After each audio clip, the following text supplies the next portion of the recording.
Ladies and gentlemen, boys and girls of the YouTube world, CJ Rose's back in the building. Welcome back to the channel. Next matchup on Bash in Berlin. Strap match. CM Punk versus Drew McIntyre. Pretty good match, all things considered. I mean, I think they were kind of restricted a little bit because, for this, they went with the traditional strap match rules. And those rules were you had to, in order to win, you had to hit all four corners of the ring. The reason why I say traditional is because if you think about it, this was Drew McIntyre's second strap match. And the first strap matches he was in, he wasn't really restricted. They went with the other strap match rules, where it's like you'll be tied on one end and your opponent will be tied on the other, but pinfalls and submissions are a thing. So I wish they kind of had that, because I feel like they would have been a little more spread out in a way. You know what I'm saying? Like they would have had a little bit more leeway to do things. But considering the fact they went with the traditional side, it's only so much you could have did. But even with what little they had to do, or what little they had, still did pretty well. Before seeing Punk again in the ring, Drew McIntyre tapped him from behind, whipped him with the strap, and then once both ends were accompanied by each other, match got underway. And again, based on how this match went, based on how the stipulation was, there was only so much they could have did. But either way, it was pretty good. Punk was actually able to hit a GTS early. The problem was he hit it, but he didn't go for the turnbuckles. Like he didn't touch anything, which showed he's letting his emotions get to him. Because if Punk was able to hit the GTS and hit it early, he probably could have won the match right then and there, and that's it. But instead, he saw McIntyre down. He's like, you know what? I'm not done with him. Let me beat him up a little bit. We saw a backdrop. We saw a backdrop on the announce table. We saw CM Punk set up a regular table on the outside, and Drew McIntyre actually dropped Punk through that table. We also saw a sharpshooter. Punk hit a sharpshooter on Drew McIntyre, and McIntyre was tapping out. But it didn't matter because, again, this is traditional strap match rules. So you can tap out as much as you want. It don't matter. So we're pretty much at the end here. So Drew McIntyre hits, that patented neck breaker he always does. And then, before I even get there, Drew hit one Claymore. So Punk was able to hit a GTS early, and Drew hit a Claymore early. So now back to the net breaker. So he hit that patented net breaker that he always does. Then he kicked up.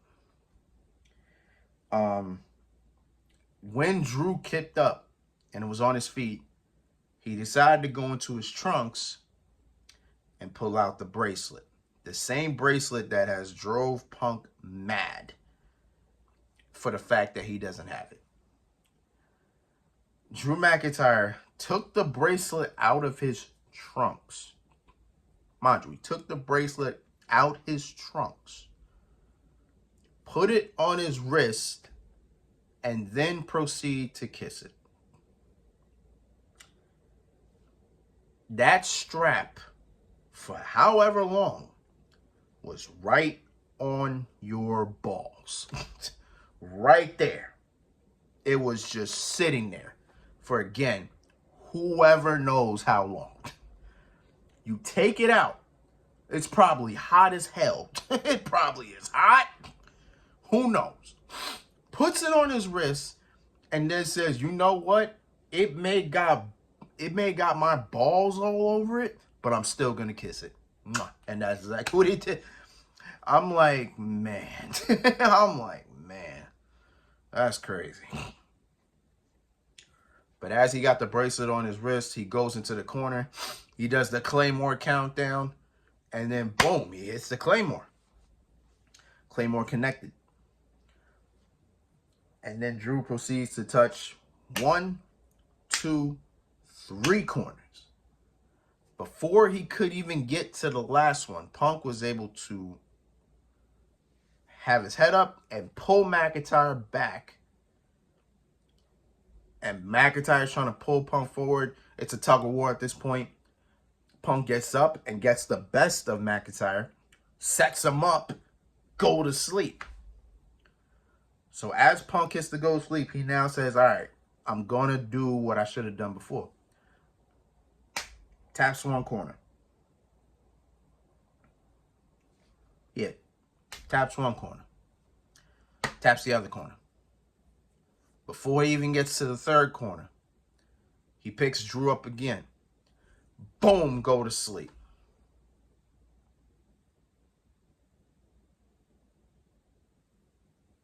Oh, wait, no, I'm sorry.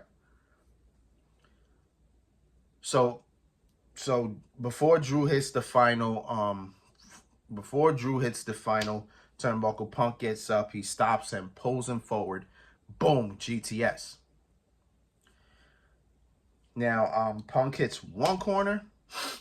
He's about to hit the second. Yeah, no, he's about to hit the second. Drew is resisting. No, wait. Yeah. Drew's resisting. Punk takes the hand, the same hand that has the bracelet around it. Picks up Drew again. Boom, go to sleep. Attacks the third. Before he gets to the last one, picks Drew up again. Another go to sleep. So that's 3 go to sleeps in a row. And before he, before he even taps the other turnbuckle, grabs Drew's wrist, finally gets the bracelet, finally. Puts it around his wrist, taps the 4th turnbuckle, CM Punk wins. CM Punk's first win in 10 years. He hasn't won a match in WWE since 2014. He finally wins a match since he's come back. Good on him. Now Punk is still undefeated in strap matches. Good on him. You know what makes it worse?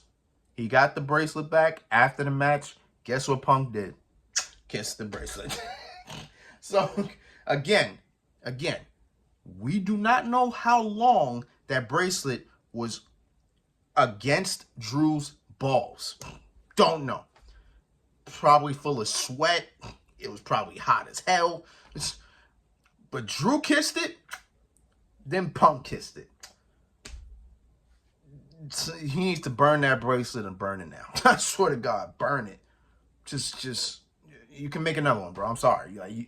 You can make another one. AJ can make one for you. Who the hell knows? But that bracelet got to go, bro. It's been through too much. It's been through too much. But CM Punk wins, which means these two are 1-1, which means that Bad Blood in October, we going to get that third and final match. And when we get there, we'll talk about it. You already know how we do. All right, next match. Let's get it.